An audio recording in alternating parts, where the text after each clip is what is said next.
Hey guys, so to replace the battery on the IO1 remote, you're going to want to press the button here to release the key. Once you release the key, you're going to want to pry right in this area slightly. It'll lift up and pop off.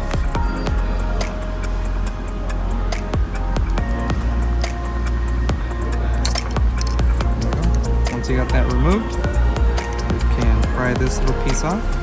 Just be gentle with it. It'll pop right off. And then when you get your new battery, you slide it in this slot. Like this.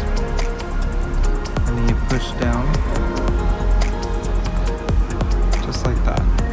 And it's going to have a little bit of a hump to it right here. That's okay. Just go ahead and put it in as snug as you can.